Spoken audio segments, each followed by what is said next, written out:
par définition, qu'elle le voit ou pas, et souvent elle ne le voit pas, une boîte de l'économie sociale est une boîte de recherche. On voit bien que notre métier, c'est pas servir des bières. On le voit très très vite.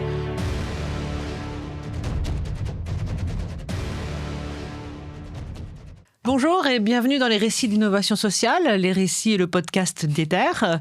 Aujourd'hui, nous avons le plaisir de recevoir David Rivoire. David, est-ce que tu peux déjà commencer par te présenter ? Bonjour Clarisse. Bonjour David.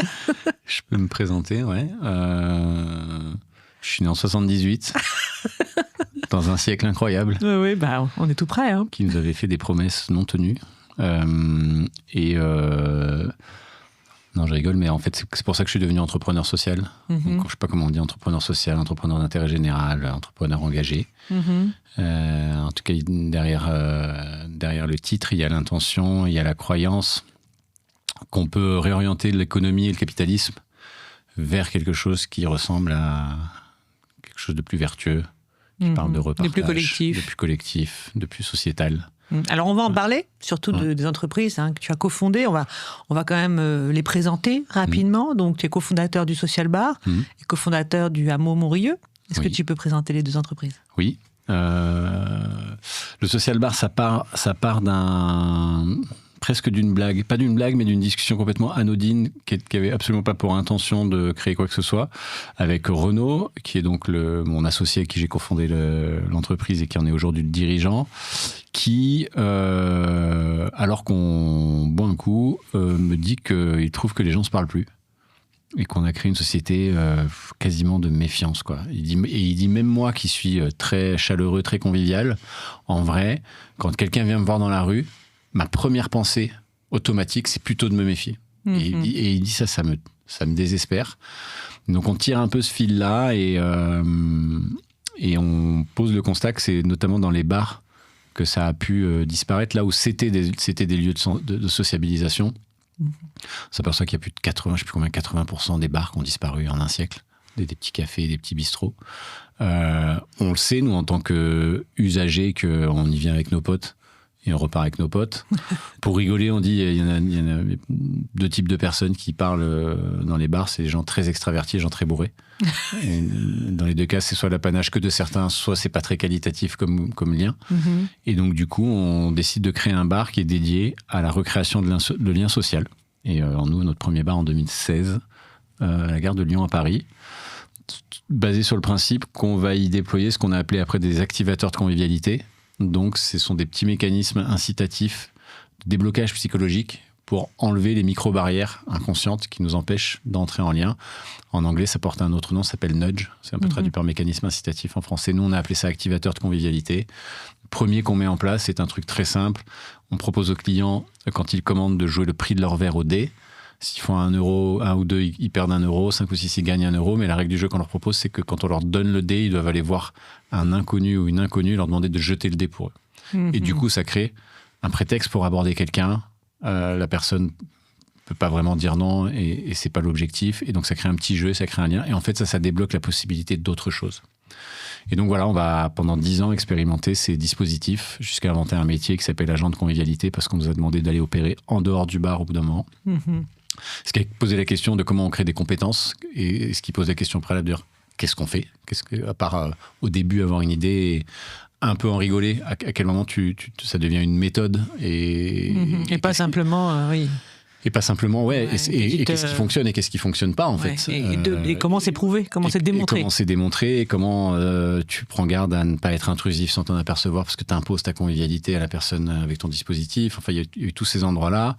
Au point qu'on a monté une école qui s'appelle toujours l'école de la convivialité, dans laquelle on essaye de former, de sensibiliser à l'idée que la convivialité est un muscle, que comme tout muscle, nous en disposons tous, mais on vit dans une croyance que nous ne possédons pas ce muscle, enfin pour beaucoup, alors qu'il est simplement atrophié et qu'il faut le réveiller. Et que quand on le réveille, on s'en croit incapable au début. C'est comme quand on reprend le sport, ça fait très très mal. On s'en croit incapable, mais en même temps, au bout de quelques séances, il se réveille et on est très très surpris de ce qui s'y passe. Top. Et alors, tu peux nous parler rapidement du hameau de Montbrieuc et puis j'aimerais aussi peut-être revenir un tout petit peu en arrière, parce que c'est aussi la jeunesse de notre rencontre, parce que tu es un serial entrepreneur, sur l'aventure juste avant, que sont les Deux Rives. Oui, parce qu'en plus, elle est hyper liée au Social Bar, en fait, en vrai. C'est pour ça. Les Deux Rives, ça démarre en 2004, sur la base de la loi de modernisation sociale de 2002, qui instaure un principe incroyable en France qu'est la VAE, la validation des acquis de l'expérience, qui permet de transformer l'expérience en diplôme, sans suivre de cours, sans passer d'examen, dans un pays très institutionnalisé. On croit beaucoup à la valeur du diplôme. Et ce truc-là me percute, et donc je monte une boîte qui accompagne les gens à aller valider leurs acquis. Qui est un processus très particulier, ça vient quand même percuter quelque chose. On va donner un diplôme à quelqu'un, qui est le même diplôme que celui que la personne aurait eu en suivant les études, mais en lui demandant simplement de raconter sa vie à la première personne et de faire la démonstration qu'il a des compétences et qu'il les a acquises par lui. Donc c'est quand même ultra perturbant pour le système et pour la personne elle-même. Donc nous, on avait monté un endroit d'accompagnement de ces personnes-là à faire leur récit et à se révéler à eux-mêmes, en fait, parce que du point de départ qui était simplement de dire c'est juste un exercice mécanique de récit, non, en fait, c'est un processus de transformation des personnes, de compréhension de soi et de passage d'un fait expérientiel qui est mon histoire vécue à quelque chose en perspective, qui est qu'est-ce que j'en ai retiré, qu'est-ce que ça dit de moi en termes de capacité, de compétences, voire de quelque chose qui a été très intéressant d'ailleurs, puisqu'on va parler d'innovation et de recherche, dans ce que ça dit de la teneur d'une compétence. Et notamment, on s'était aperçu au bout d'un certain nombre d'années qu'il existait une compétence qui n'était pas visible dans les CV, qui est la capacité à apprendre à partir d'une autre compétence, en fait, d'apprendre à apprendre, en fait. Oui. Et voilà, et donc on a fait ça pendant 18 ans, on a diplômé plus de 15 000 personnes, et en fait, pour faire le lien avec le Social Bar, on a monté le Social Bar dans le local de Les Deux Rives, en montant un mur en placo au milieu, et en mettant le bar derrière. C'est vrai. Ça, c'est génial. Et puis nous, on s'est rencontrés à cette époque-là, à l'époque des Deux Rives. Exactement. Tu peux peut-être en toucher un mot? Ouais, je peux en toucher un mot, absolument. L'histoire de notre rencontre, c'était que à partir, nous, de 2011-2012, on avait commencé à avoir l'intuition qu'on faisait de l'innovation, ce qui n'était pas évident, parce que quand tu es entreprise, puis entreprise sociale, l'aspect innovant, comme il est très marqué technologiquement. L'innovation sociale, en fait, tu disqualifies assez vite.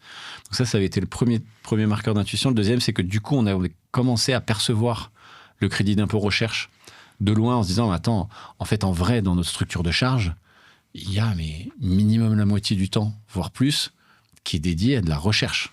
On ne sait pas ce qu'on fait, c'est très clairement pas de la production, quoi.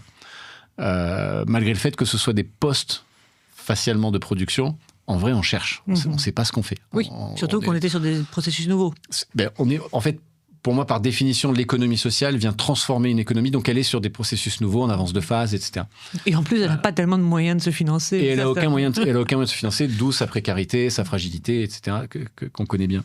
Et d'où le fait que c'est une économie qui n'émerge pas vraiment, en fait, qui est encore très, très petite. Et du coup, on était allé voir pour voir si effectivement on pouvait financer notre recherche par le crédit d'impôt. Et c'est marrant, on l'avait attaqué par la partie informatique à l'époque, parce qu'on avait mis en place un logiciel d'accompagnement à la VE, et on nous avait dit, mais non, votre truc, il a aucun... Et donc on avait laissé tomber. Puis finalement, je ne sais plus comment... C'était dans le cadre du contrôle fiscal?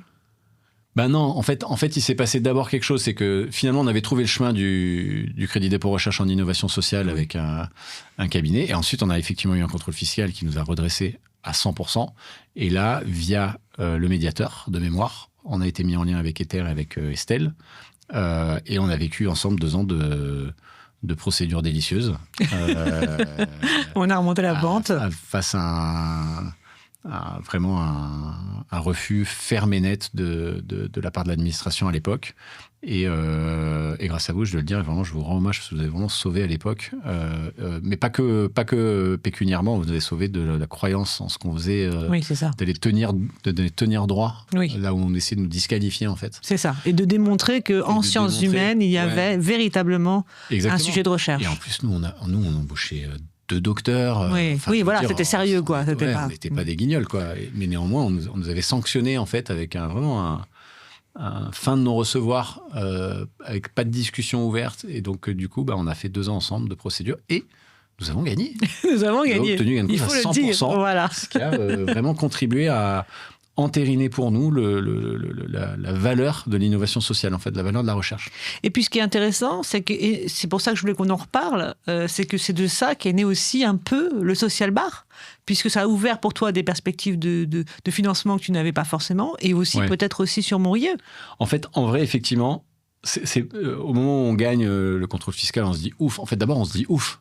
Parce que le redressement, il est quand même de 450 000 € à l'époque, et il ferme la boîte. Il ferme la boîte. Donc non seulement il ferme la boîte, mais en plus, il ne nous permet pas de continuer à exister, parce qu'en fait, c'est tellement long d'aller chercher Comme on fait de la recherche et qu'on ne fait pas de prod, c'est long d'aller chercher de la rentabilité. Mais assez rapidement après, effectivement, c'est là où je commence à formuler l'idée que, par définition, qu'elle le voit ou pas, et souvent elle ne le voit pas, une boîte de l'économie sociale est une boîte de recherche. Est intrinsèquement une boîte de recherche. C'est presque toi, d'un certain point de vue, qui nous le dit à ce moment-là. Ouais, parce que nous, on arrive sur ce contrôle fiscal à ce moment-là, on est vraiment au début. Et toi, tu nous dis presque, attendez, si ça a marché là, ça peut marcher sur d'autres choses. Et c'est presque un travail qu'on a fait ensemble. Et du coup, effectivement, et là, une fois que je formule ça, je me dis, mais attends, en fait, le social bar, qu'est-ce qu'on fait ? En vrai, le bar, c'est un support. Ce qu'on fait, c'est essayer de comprendre ce qui nous a rendu plus individualiste, ce qui nous a amené à une situation où on n'ose même plus s'aborder, et qu'est-ce qu'on a décousu et comment on peut le recoudre, en fait. C'est ça. Et on voit bien que notre métier, c'est pas servir des bières. On le voit très très vite. Et on voit bien que de comprendre pourquoi un jeté de dés va produire quelque chose qui est bien plus qu'un tout petit instant de rigolade, et nous on le voit sous nos yeux. On le voit précisément, de manière empirique.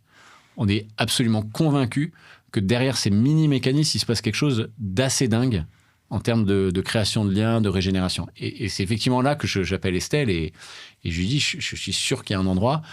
Et c'est vrai que là, comme c'est un bar... Elle y va pas naturellement. C'est un bar, on se dit, attends, on va quand même vérifier d'abord parce que... on a fait un petit rescrit. On a fait un petit rescrit et franchement, il a été accepté tout de suite. Ouais, tout à fait. Parce que, et ça, c'était... Parce qu'on est dans la production de connaissances. C'est-à-dire qu'effectivement, on est sur l'idée de, on produit de la connaissance, donc on dépasse des verrous. Comment est-ce qu'on fait pour vaincre la solitude, qui est quand même un fléau aujourd'hui reconnu au niveau mondial, mais même au niveau de France, c'est une urgence sanitaire. Enfin bref, on sait à quel point ça tue plus que beaucoup de maladies aujourd'hui. Donc, et là, vous allez sur un terrain où vous produisez de la connaissance. Et produire de la connaissance, c'est aussi faire grandir l'entreprise, parce que c'est pas seulement accueillir plus de monde dans le bar. En ce qui vous concerne, c'est un nouveau modèle économique qui est né. Ah ben, clairement. Alors d'abord, nous, on ne se positionnait pas que sur la solitude. Oui, c'est vrai. Le lien social, c'est plus large comme impact que simplement la solitude est le parti très visible. Mais avant ça, il y a tout un climat social qui est impacté par ça, en fait. Oui. De polarisation, de beaucoup de choses invisibles qui nous emmènent, en fait, là où on est, qui est très, très large. Parce qu'on ne sait plus être ensemble, on ne sait plus vivre ensemble en fait. Donc, d'ailleurs, moi je dis souvent, on parle beaucoup de transition en fait, si tu veux, et quand on parle de transition, on parle beaucoup de l'aspect environnemental et climatique. Mais si on ne sait pas habiter ensemble, on ne peut pas réparer. Oui, tout à fait. Ou on va rebousiller en fait. Et c'est un truc qu'on met en rang bien plus loin en fait, cet endroit-là, tu vois. C'est... Le S de RSE est bien petit dans l'équation. Effectivement, nous, ça a été très salvateur parce que d'abord, c'est aussi là où on formule qu'effectivement, là où on avait créé un bar, avec une intuition au début ? Oui, avec une intuition, mais qui restait un bar. Ça s'appelle ce social bar, tu vois. Oui. Au bout de 2-3 ans, quand on commence à parler du rescrit, etc., on se dit, mais en fait, non, attends, le bar, en fait, c'est un support. Notre métier, c'est de créer du lien social. Et en fait, on le savait dès le début. Mais on s'était formulé que c'était un bar qui allait le faire, alors qu'il y a 1000 autres supports. Et en fait, plonger dans cette recherche nous permet de rentrer dans cette acceptation-là, de dire qu'en fait, quels sont tous les endroits où on peut créer. Et d'ailleurs, on y est aussi un peu emmené par nos clients qui, dans le bar, nous disent, est-ce que vous pourriez faire ce que vous faites mais ailleurs. Et ça, c'est concomitamment à la recherche. Au début, on se dit, en fait, attends, comment on va faire ? C'est là qu'on invente un métier qui est plus simplement des dispositifs dans un bar, mais un agent de convivialité qui embarque ces dispositifs ailleurs et qui effectivement nous fait pivoter plusieurs fois en devenant une agence de prestation de services qui envoie ces dispositifs et ces agents de convivialité un peu partout, jusqu'à ce qu'on soit sur les JO de Paris 2024. On avait 30 agents de convivialité, donc c'est des belles réussites en fait. Magnifique. Et aujourd'hui, l'agence fait une belle activité. On va créer une école qui va aller beaucoup plus loin que simplement créer du lien social, parce que on va formuler l'hypothèse que la convivialité est un vecteur pour renouer avec la prise de plaisir au quotidien dans son travail. Non plus parce que le service client devient une injonction de l'organisation à faire, mais parce que je trouve ma zone de plaisir en fait. Donc ça devient un outil de réinsertion professionnelle et sociale, la convivialité. Et donc on a cheminé effectivement dans tous ces espaces-là, et bien nous en a pris, puisque les bars ont explosé en vol avec le Covid. Oui. Et en plus... nous, à un moment donné, et c'est un questionnement qu'on a aujourd'hui, là, d'ailleurs, de recherche, en fait, on était de moins en moins à l'aise à vendre de l'alcool, parce que ce qu'on documente dans la recherche, c'est que justement, on veut décorréler la notion de convivialité à celle de l'apéro. Et en France, elle est extrêmement ancrée. Tu poses le mot convivialité, c'est cacahuète, rosé.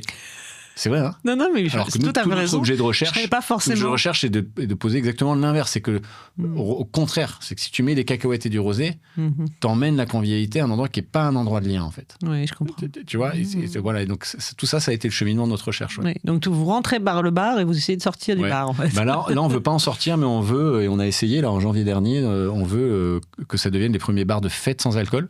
Parce que notre hypothèse actuelle, enfin c'est plus qu'une hypothèse, nous on la voit au quotidien, c'est que la convivialité remplace l'ébriété. C'est-à-dire qu'on sait aujourd'hui qu'avec les dispositifs qui ont été créés depuis 10 ans maintenant, tu peux passer une soirée où tu sors de là comme si tu étais allé faire la fête avec tes potes, mais tu n'as pas la gueule de bois et tu n'as pas la fatigue, mais tu as vécu le même type d'émotion. Exactement. Et ça, d'expérience. Mais tu vois, d'expérience. Mais en conscience, en t'en souvenant. Ouais, c'est ça. Pas n'importe quoi, en crachant pas dans l'oreille de ton pote parce que tu dis que tu l'aimes, tu vois. Je vois. Tu l'as. Oui, on l'a tous. Et du coup, en janvier dernier, on a fait 1 mois sans alcool. Le dry January, le fameux. Le dry, mais du coup, on a servi 0 alcool dans notre bar. On a divisé, le chiffre d'affaires a été coupé en 2. Donc maintenant, la recherche, c'est comment on trouve des modèles économiques pour des bars de fête sans alcool. Et on n'a pas la réponse encore. Ok, donc je sais que tu n'es pas forcément très à jour sur l'activité, puisque tu n'es plus le président du Social Bar, mais aujourd'hui, ça va comment? Pas bien. Pas très bien? Non, d'abord, peut-être avant de parler de ça, de mise en perspective. L'économie sociale est à un genou à terre. Oui, c'est ça. Elle a vécu très longtemps dans le milieu d'une économie qui n'allait pas trop mal, très alimentée par la finance verte et la finance sociale qui a émergé à partir des années 2010, et très alimentée par des subventions, les dons. Mais comme là, ces 3 mamelles, la finance, il y a beaucoup moins d'argent qu'avant, avec des taux de rendement attendus beaucoup plus élevés. La philanthropie, il y a tellement de demandes que ça s'atomise partout, et les subventions publiques, ça me nuise.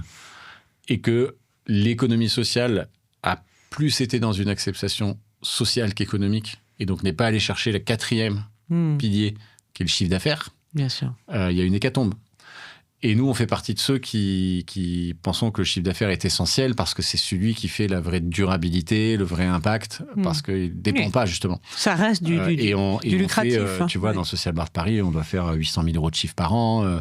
L'agence de la convivialité le fait pareil, 8 ou 900 000 € par an. L'école aussi. Donc, c'est des petites PME, mais pour une boîte d'économie sociale, sur des sujets comme celui-là, tu vas faire presque plus de 2 millions de chiffres sur de la convivialité, c'est beaucoup, en fait. En vrai. Tout à fait. En revanche, c'est pas rentable. C'est pas rentable, donc on est sans arrêt en train de courir après nos marges, la trésor, et en vrai, il faudrait faire plus de volume. Et donc, c'est compliqué. C'est compliqué d'aller toucher les bons endroits. Ok. Et vous avez développé, sur cette activité, notamment de la convivialité, vous avez développé aujourd'hui une activité, je dirais, plus corporate, qui n'arrive pas à trouver sa rentabilité? Si, l'agence, c'est très corporate. Ah oui, voilà. Et là, là non plus. Enfin, on n'a pas des 3 endroits. En fait, on a si tu veux, la rentabilité par prestation, elle est présente. Voilà. Le sujet, c'est le volume. Oui, c'est ça. Et donc, en fait, nous, on a traversé une premier truc, c'est va faire comprendre à ton client corporate la valeur ajoutée d'une prestation de convivialité. Oui, c'est ça. Il faut convaincre le premier, les 10 premiers, les 20 premiers, les 30 premiers Et t'es en concurrence avec quelqu'un qui va venir faire un spectacle de magie, un vélo à smoothie, un karaoké live. Tu vois ce que je veux dire? Donc, oui, je vois. Si tu veux valoriser ce que tu fais, et là, la recherche aide d'ailleurs de dire... Gentil organisateur. Et quand tu viens donner tes bilans de recherche, tu vois, c'est pas juste de l'animation, c'est un truc, on va vous créer du lien profond, mais c'est très difficile. Donc en fait, c'est déjà plusieurs années à faire accepter un prix, en sachant que c'est un métier très coûteux. Si tu veux payer des gens... Faire naître la compétence, tu as beaucoup d'investissements en formation au démarrage, et puis tu cherches, tu sais pas, c'est une compétence qui n'existe pas. Donc ça, c'est très très long en fait. C'est très très long. Et donc, une fois qu'on a eu traversé ça, et on l'a traversé, et ben derrière, il y a eu une crise. Donc là, tous les budgets com, événementiels se coupent. Donc là, boum, tu retombes. Et en fait, si tu voulais que ce soit rentable, il faudrait plus de volume en fait. Ouais, je comprends. Et plus de volume, il faut être des bons commerciaux. C'est pas notre ADN au démarrage. On n'est pas les meilleurs là-dessus dans l'économie sociale, on va pas se mentir. Et en même temps, si tu mets ton commercial trop tôt et que tu n'as pas encore de vrais produits, parce que ta recherche n'a pas abouti, non plus, tu dépenses beaucoup d'énergie à essayer de vendre quelque chose qui n'existe pas encore, alors que tu es encore en train d'expérimenter et de louvoyer, quoi. Ouais, je comprends. Oui, donc c'est pas forcément simple, mais bon, voilà, ça c'est votre quotidien, on s'accroche. On va parler de la santé mentale des entrepreneurs sociaux si tu veux après. Ah oui, non, mais attends, de toute façon, c'est sûr que l'économie sociale et solidaire, c'est un sujet de conversation en soi. Oui. On peut présenter rapidement le hameau de Montrieux ? Ouais. Écoute, le hameau de Montrieux, d'abord, c'est une vieille idée d'ado. À l'époque où, avant de devenir entrepreneur, je m'étais formulé que j'allais travailler dans les ONG, comme le gentil occidental qui va donner son temps. Voilà. Mais c'était resté dans un coin de ma tête. En tout cas, ce truc un lieu qui accueille, qui cherche à sortir du récit sans se couper du monde. C'était vraiment mes deux piliers. Mais dans lequel on pourrait effectivement venir expérimenter autre chose que le récit qu'on nous avait livré nous. Alors moi, qu'est-ce que je fais si j'ai envie d'apprendre à planter des légumes, si j'ai envie d'apprendre à fabriquer, si j'ai envie de travailler autrement, si j'ai envie de rencontrer des gens qui ne sont pas de mon milieu, comment on fait Et ce truc-là était resté très très loin dans un... Et c'est marrant parce que quand je me suis aperçu dans mon ordi, là, j'ai un vieux dossier qui s'appelle Hameau, qui date d'il y a genre 12-15 ans. J'avais commencé à faire des recherches, mais c'était complètement... Et en fait, comme... c'est drôle. C'est rigolo. Comme j'ai surtout que t'avais oublié, quoi. J'avais pas vraiment oublié, mais c'est le genre de truc, tu sais, quand t'en peux plus, tu vas faire des recherches sur le hameau, tu sais que ça arrivera jamais. C'est absurde. Pour acheter un hameau, faut du temps. Enfin, ça n'avait pas de sens, en fait. Et puis ça en a pris. Un jour, c'est fou d'ailleurs. Mais ça en a pris pour des raisons simples. J'ai eu l'immense chance de vendre ma première boîte, donc les 2 Rives dont on parlait tout à l'heure. Donc j'ai récupéré du temps et de l'argent. Et quand tu as du temps et de l'argent, c'est même beaucoup plus concret de faire un hameau. Et effectivement... là, on est en quelle année ? Là, on est en 2020. Ah oui, donc, juste avant le Covid ? Moi, en fait, je vends les 2 Rives pendant le Covid. Oui, c'est ça. Et on achète le hameau en janvier 2021. Oui, c'est ça, d'accord. Et voilà, et là, ça se concrétise. Et effectivement, je vends ma première boîte après 16 ans très, très, très intenses. Je suis très fatigué. Et en même temps, ça sonne assez vite comme une évidence que j'ai envie de faire ça. Et en fait, cette envie se transforme en quelques visites. Et là, ça se précipite. Je ne pensais pas que ça arriverait aussitôt, etc. Et on tombe sur le hameau de Montrieux, qui est un ancien monastère chartreux, dans un parc naturel de la Sainte-Baume, donc dans une forêt incroyable, où il n'y a pas ni d'eau de vie, ni de canalisation. Enfin, c'est une source qui alimente le domaine, avec un étang, 2 rivières, des bâtiments du 12e, donc magnifiques. Et donc, du coup, effectivement, quand tu visites le truc, t'es piégé, quoi. En 48 heures, on a acheté le truc, on était 2, on n'avait pas le pognon, on a appelé du monde derrière. Et après, il y a eu un état de flow, et le hameau, c'est devenu une coopérative qui a été financée par des particuliers. Donc, on appelle ça des co-coop, des copropriétaires coopérateurs, qui ont toutes et tous investi 150 000 euros pour devenir copropriétaire du hameau, en devenir co-administrateur, mais avec de très fortes particularités, puisqu'il n'y a pas de rendement économique, il n'y a pas de plus-value en cas de sortie, il n'y a pas de jouissance garantie. On peut y venir éventuellement dormir de temps en temps, mais ça vient en priorité derrière, après tout le reste. Donc c'est vraiment un acte très, très engagé. D'accord. Et d'ailleurs, c'est assez hallucinant que 18 personnes soient venues aujourd'hui. Et en lien avec notre discussion sur l'économie sociale tout à l'heure, c'est vrai que derrière ça, il y a l'idée que maintenant, si tu veux faire émerger des projets, l'ESS qui nécessite par définition beaucoup d'investissements de démarrage, si on n'arrive pas à mobiliser les gens qui ont tiré leur épingle du jeu ces 30 dernières années, en mobilisant notre énergie, notre argent, notre temps dans un projet, c'est plus difficile en fait. Et c'est heureusement ce qu'a réussi à faire le hameau. Et une fois que la coopérative avait été constituée, le hameau acheté, donc au début on était 2, puis 9, maintenant on est 18 et ça continue de grandir. L'ambition, c'est-à-dire comment tu appliques un modèle d'innovation économique et sociale. Moi, j'aime bien dire économique et sociale parce que pour moi, c'est indissociable en fait. Enfin, je veux dire, t'as pas de modèle social sans qu'il soit soutenu par une économie.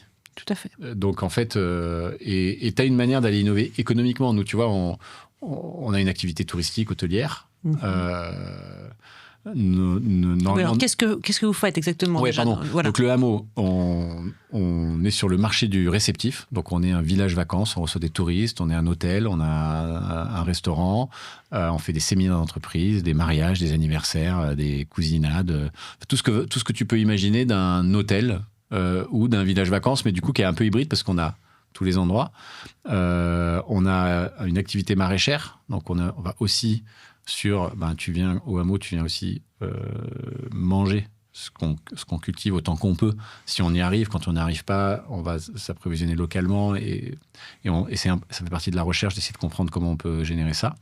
Et donc ça, c'est l'activité marchande qui essaye de démontrer qu'il y a un acte engagé à venir acheter des prestations au hameau qui n'est pas un groupe hôtelier classique, qui n'enrichit pas le capital, qui enrichit son écosystème. Et à côté, une économie locale. Oui et non, parce que pour moi, oui, elle est locale dans le sens où nous sommes un lieu, mais comme on est dans le Var, qui est le premier département touristique français, on attire des gens du monde entier. Oui, c'est sûr. Et c'est pas forcément ce qu'on pourrait imaginer comme priorité si on veut, par exemple, adresser l'idée que c'est bien d'essayer de moins voyager. Oui, je vois. Donc, tu aurais du tourisme local. Et en même temps, on est le premier département touristique du Var. Donc, on ne va pas empêcher un Américain ou un Allemand de venir. Et s'il vient, c'est bien qu'il vienne nous voir pour sensibiliser à ce qu'on fait. Mais là où je réponds pas un grand oui à local, c'est que on n'a pas l'ambition d'être juste un lieu comme ça. On a l'ambition de faire émerger des modèles. Et potentiellement, si on démontre qu'il y a un chemin à la fois d'investissement à travers des citoyens qui se fédèrent et des chemins économiques à travers une économie qui devient rentable en venant faire transiter des pratiques commerciales et d'achat dans ces endroits-là, alors il y a de la place pour d'autres lieux, là où l'économie sociale galère, et où d'autres lieux galèrent, et nous on continue de galérer, évidemment. Et donc vous voulez un peu un lieu pilote, finalement. Ouais, c'est un lieu pilote. Pour nous, on dit laboratoire à ciel ouvert. Oui, c'est ça. Et d'ailleurs, je te disais, il y a cette partie marchande, mais il y a toute une partie non marchande. Il y a une association qui a une gouvernance séparée, qui, elle, va s'adresser plus à des clients, mais à des bénéficiaires. Donc, comment on accueille des gens en vulnérabilité et comment on arrive à faire cohabiter à la fois des habitants des villages d'à côté, des personnes des grandes villes du coin, des personnes des grandes villes de plus loin, des touristes du monde entier, des personnes qui sont venues parce qu'ils ont un profil particulier qui sont sur nos séjours, des personnes qui sont venues à un concert ou à un ciné-débat, et des personnes qui ont des bourses extrêmement différentes et qui se retrouvent quand même au resto à pouvoir s'acheter un repas parce qu'il y a une offre suffisamment large. Donc en fait, on est très en dehors de ce qui se pratique normalement, c'est-à-dire une gamme de confort, une gamme de prix, une gamme de clientèle, une stratégie commerciale et marketing adaptée. Nous, c'est la face nord. C'est-à-dire que nous, c'est comment on parle à tout le monde tout en générant une économie. Donc c'est hyper complexe. Et alors, comment ça va ? Pas bien. Mais après, ça fait pas si longtemps. Vous êtes encore tout jeune. Oui, bien sûr, évidemment. Mais c'est tout le sujet. C'est-à-dire que si tu as du temps, aucun problème. Ouais. Mais regarde l'état du monde, l'état de notre compte en banque, le temps, tu l'as pas toujours, en fait. Oui, bien sûr. Donc, si tu veux, nous, on a 700 000 euros de masse salariale. Tu vois, dans un projet comme ça, tu as des gens en cuisine, des gens au service, tu as des tuiles qui pètent et la plomberie qui pète toutes les 2 minutes, donc tu as des frais partout. Il faut commercialiser, il faut faire la recherche, il faut faire le potager. Donc, en fait, et ça, tu le dépenses avant même que le premier client arrive. Oui, c'est ça. Et donc, après, on revient sur l'idée de t'es en avance de phase. Les gens, aujourd'hui, sont plus habitués à aller acheter leurs vacances là où elles existent depuis 10 ans, 20 ans, 30 ans. Tout à fait. Tu vois, donc il faut du temps pour que les gens viennent là. Et puis quand ils viennent, ils arrivent un peu chez des bisounours illuminés. Donc faut, tu vois. Mais tu sens au moins une évolution, tu sens qu'il se passe quelque chose. Je sens une évolution. Parce que de toute façon, c'est sûr que tu as fait un choix qui n'est pas un choix facile, hein, donc. Non, bien sûr, l'immense difficulté en fait, et c'est vraiment l'objet d'ailleurs, c'est un projet d'anthropologie qu'on a en recherche sur le hameau. C'est de trouver le juste milieu entre la nouvelle proposition que tu veux faire. Qui consisterait à dire si tu dois nous noter sur Google, ne nous note pas selon les standards classiques. Oui, bien sûr. Mets-nous déjà au moins 3 étoiles, puis après tu vois si nous mets parce que si tu peux pas nous comparer, mais c'est pas forcément ça qui se passe. Parce que, et c'est la difficulté, tu es aussi sur le marché. Mais bien sûr. Et donc l'immense difficulté, c'est de garder les standards du marché qui te permettent quand même de faire venir du monde tout en les emmenant vers autre chose, en refusant les standards du marché. Et ça, c'est un endroit de complexité pour lequel il faut du temps. Et si tu n'as pas de temps, bah, tu es obligé de faire un sacrifice quelque part. Et vous êtes combien aujourd'hui ? Alors dans la coopérative, il y a 18 personnes, qu'on appelle donc des COCOP, mais qui, je le répète, n'habitent pas sur place et donnent pas vraiment de temps. Hein. C'est juste des financeurs, des investisseurs, des souteneurs. Alors, ouais, c'est pas vraiment. On a aussi des investisseurs, on a aussi des fonds impact, on a la Banque des Territoires, France Active, ça c'est des vrais investisseurs. Et là, je les désigne comme investisseurs parce qu'eux, on leur verse un rendement. D'accord. Les COCOP sont copropriétaires, ils administrent, ils n'ont pas de rendement. Donc c'est plus que des investisseurs pour moi, c'est des associés, c'est des souteneurs, c'est les propriétaires du projet. Et après en équipe, on a à peu près 10 personnes en CDI temps plein. Oui. Et là, tu vois, la saison démarre, là, on est une vingtaine. Tu travailles quand même beaucoup sur la saison ? Encore trop. Oui, c'est ça. Et tu vas d'abord chercher des endroits où tu peux. Donc quand tu as un lieu comme ça, évidemment, aller chercher des entreprises en séminaire ou aller chercher des touristes en vacances, c'est un truc d'accessibilité assez rapidement. Aller faire venir des gens en plein mois de novembre à un stage d'éco-psychologie, c'est plus long. Ouais, c'est ça. On l'a fait, mais c'est plus long. Et est-ce que tu sens déjà la montée en puissance ? Est-ce que tu sens qu'il se passe quelque chose ? Que finalement, il y a une vraie évolution et qu'on est sur des bons rails. Parce que ça aille, bon, pas bien, c'est logique. De toute façon, effectivement, en plus, avec tout ce qui se passe dans le monde, le tourisme n'est pas le lieu le plus favorisé, bien que je crois que la France se trouve pas trop mal quand même. Mais voilà, de façon générale, est-ce que toi, tu vois une vraie progression ? Est-ce que tu sais que tu es sur le bon chemin ? Le tourisme se porte très bien. Oui, bon. Tu vois, nous le sujet, c'est qu'on n'est pas le touriste classique. Si on avait mis un hôtel 4 étoiles dans cet endroit, on serait déjà très, très développé. Nous, le problème, c'est qu'on change les codes. Donc, changer les codes, c'est du temps. Donc, oui, je réponds oui et non, en fait. Oui, je vois une tendance incroyable. C'est-à-dire, ce qu'on a réussi à faire, c'est déjà miraculeux. Et au-delà de tous nos espoirs. Bon, ben voilà, je suis content de l'entendre. C'est pas que je cherche à te faire dire des choses optimistes, mais... Non, mais bien sûr, mais moi, tu sais que je suis un pessimiste joyeux, moi, tu sais.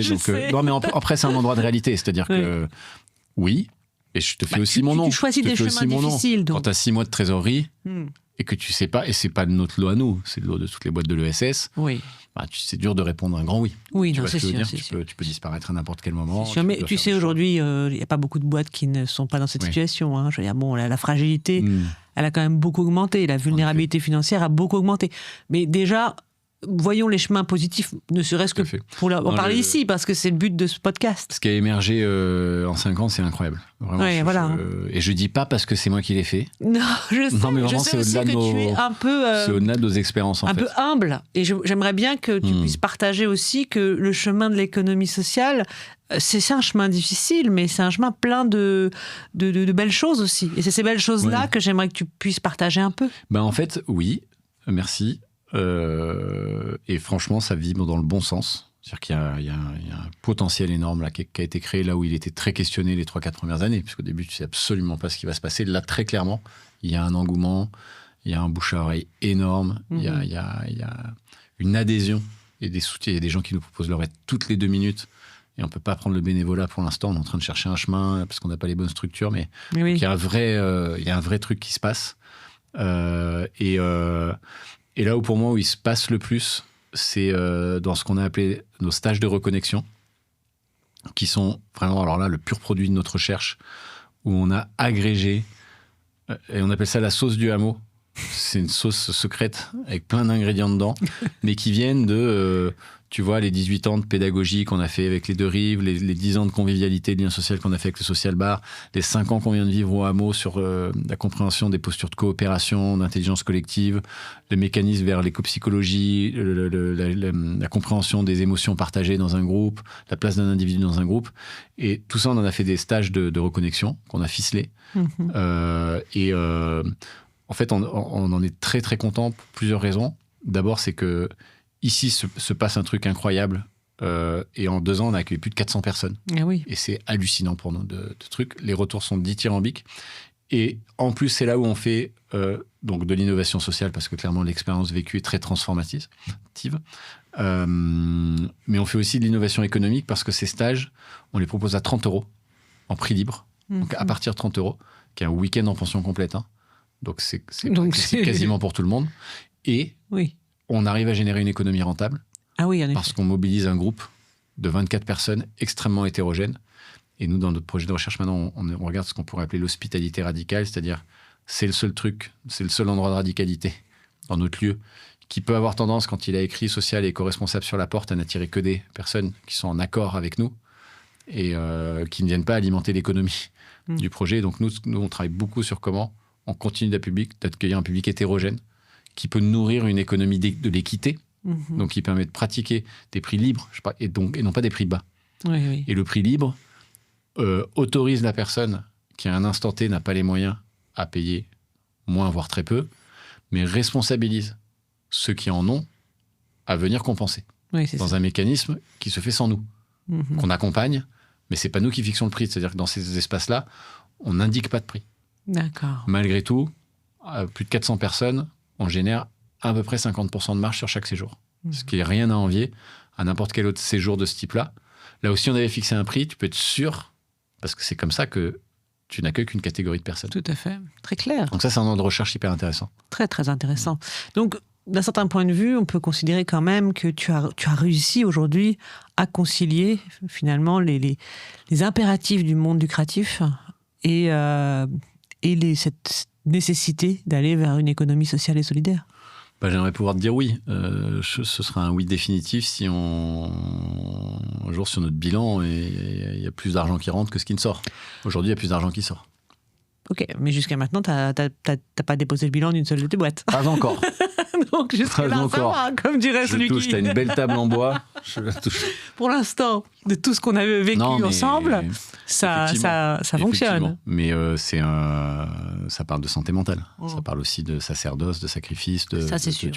On le sait. Heureusement qu'il y a des zones d'immense plaisir, évidemment. Mais c'est compliqué. Mais c'est des vraies découvertes, ça c'est sûr. Mais j'entends que pour toi et pour l'équipe qui porte le projet, après, de façon générale, je pense que quand on touche au social et à la solidarité, de toute façon, c'est lourd, même dans le non lucratif. C'est pas uniquement dans le monde lucratif. Dans le monde lucratif, tu as une contrainte supplémentaire, c'est de nourrir tout le monde. Et d'avoir quand même de créer de la valeur, quoi. Là où tu as raison, c'est que ce qui est surprenant, c'est de se surprendre de ça. Évidemment. Oui, c'est ça. Tu transformes pas des trucs qui sont enquistés depuis des dizaines et des centaines d'années en quelques années facilement. Non, exactement. Et puis, après, toi, c'est un peu ton chemin aussi. C'est-à-dire que tu aimes bien défricher, tu vois. Si c'était déjà tout fait, tu t'amuserais plus. Et d'ailleurs, c'est ce qui va m'amener peut-être un peu à avancer vers la conclusion, parce que ça fait déjà un moment qu'on discute. Mais c'est toujours intéressant de se poser la question de savoir comment tu te vois, toi et tout ton environnement dans quelques années. Puisqu'il y aura sûrement encore des nouvelles choses qui vont émerger. Mais je peux pas à toi te demander de te projeter même pas à 5 ans, parce que je pense que tu n'en as pas la moindre idée, mais est-ce que quand même tu te projettes, que ce soit sur le Mourieux, que ce soit sur le Social Bar, ou que ce soit pour toi personnellement Écoute, la réponse que j'ai envie de te faire, mais qui pourra évidemment être très différente dans quelques mois, c'est que là j'en suis à 22 ans d'entrepreneuriat social et que je suis fatigué, et que je suis plutôt dans un endroit de transmission de relais. De dire j'ai fait une partie de ma part et maintenant ça doit être des gens qui ont l'énergie que j'avais il y a 10 ans qui viennent apprendre. Moi j'en ai moins qu'avant, donc c'est un peu ce qui est en train de se questionner, de se passer. C'est pas un retrait, mais c'est plus un endroit de moins d'omniprésence. Donc je sais pas, et du coup mon questionnement c'est qu'est-ce que je peux composter de ces 22 années comme théorisation, comme outil, je suis en train d'écrire là-dessus, comme design d'expérience, au-delà du projet très concret que maintenant j'ai envie de laisser faire déployer par d'autres, parce que puis de toute façon je suis très mauvais à déployer moi. Je suis très très bon pour avoir l'idée, embarquer, donner une vision, faire les 3, 4, 5 premières années. L'exécution stricte. L'exécution, en fait, je ne sais pas le faire. Oui. Enfin, soyons clairs. Et probablement parce que j'aime pas, ou où les deux se répondent, tu vois. Mais donc voilà, j'en suis à un endroit maintenant de dire... et le hameau, d'ailleurs, autant les projets d'avant, c'était des projets qui m'appartenaient. Enfin, les deux rives m'appartenaient. Social Bar, ça appartient à Renaud et moi. Le projet du hameau, il a été conçu comme un projet collectif. Moi, j'en ai un 18e. Oui, c'est ça. Tu vois, ça m'appartiendra jamais. Et ça a été conçu pour ça. Donc, il est conçu pour qu'il ne dépende pas de moi, que je n'en dépende pas. Et ça, c'est une vue de l'esprit au démarrage. Parce qu'au début, il dépend beaucoup de toi. Puisque tu dépends de ton temps, en fait, et de ton idée. Mais là, ça y est, on est en train d'organiser l'idée que ce projet vive complètement de lui-même. Mais si tu le fais, c'est que tu sais aussi qu'il est viable.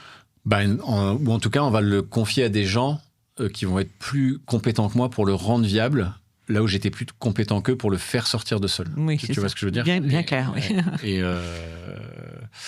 Et après, où ça sera dans 5 ans, évidemment, il y a The Dream. J'ai envie que ces projets-là explosent, deviennent mainstream. Et effectivement, quand je lis un article que il n'y a jamais eu autant besoin de lien social, etc., tu te dis, en fait, ça fait 10 ans qu'on se dit, bon, à un moment donné, ça va être notre temps, tu vois. Oui, bien sûr.